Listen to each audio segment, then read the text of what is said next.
तो बाबा को सुंदर आसन पर ऊपर बैठाया और सारे संत नीचे बैठ गए।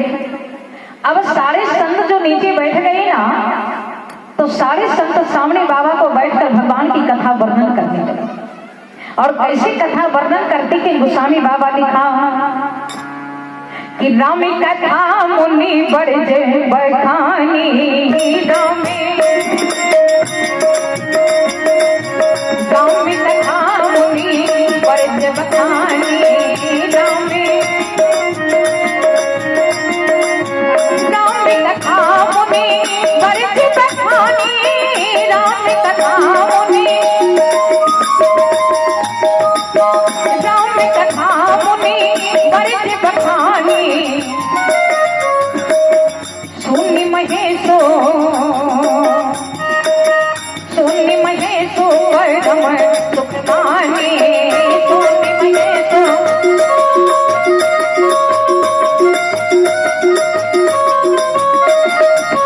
राम सिया राम सिया राम सिया राम जय राम सिया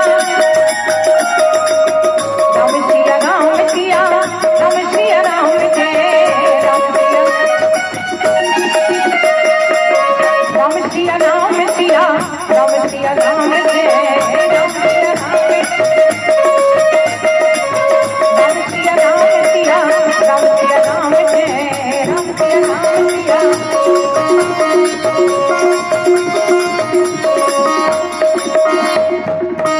राम कथा मुनि बड़ी जय बखानी, सोनि महेशो परम सुख मानी। जैसे सारे संत भगवान की कथा को वर्णन करने लगे तो सुनकर भोले बाबा समाधि लगा दिया। बाबा कथा में मग्न हो गए, बड़ा आनंद हुआ, आंखें बंद किया, समाधि लगाया और प्रभु की कथा बड़े हृदय से श्रवण करना शुरू कर दिया। लेकिन बगल में मैया जो बैठी थी ना, माँ सती को यही से शंका शुरू हो गई, कैसी कथा, किसकी कथा, अरे कौन सी कथा। हम तो सुनेंगे कि जो कथा करने वाले वक्ता होते हैं ना, उसके लिए ऊपर मंच लगती, और जो सुनने वाले श्रोता होते हैं उसके लिए नीचे बिछावन होती। लेकिन यहाँ तो कथा करने वाले वक्ता नीचे बैठे हैं और सुनने वाले श्रोता हम सिंहासन पर बैठे, इसलिए तो मुझे कथा पर विश्वास नहीं। कौन सी कथा? अब बगल में बैठे, अब जिसको कथा में मन नहीं लगेंगे ना महाराज, अब बगल में बैठ तो जाएंगे, लेकिन ना तो अपना सुनेंगे ना बगल वाले को सुनेंगे। कभी गप्पे, कभी खैनी, कभी बीड़ी, कभी ये, कभी वो, कभी वो। देखने में तो सभी श्रोता के रूप में बैठे हैं, लेकिन इसका मतलब ये नहीं महाराज जी की सभी कथे ही सुनते है ना।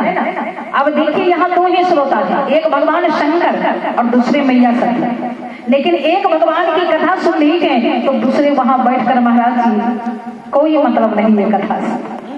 अब दो ही श्रोता में दो फर्क है।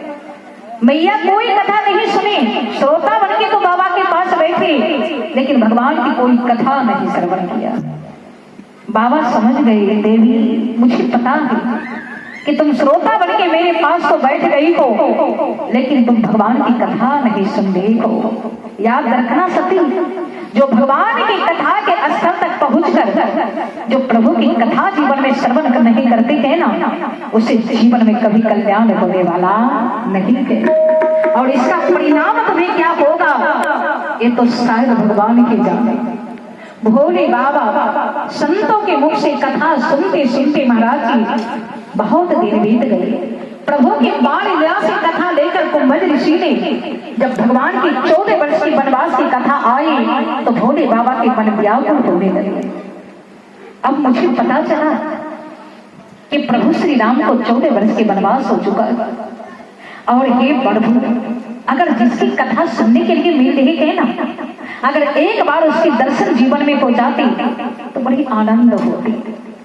जिसकी कथा सुन रही है, अगर वो एक बार यहाँ आके प्रकट हो जाए दर्शन देने के लिए तो कितना खुशी होगा।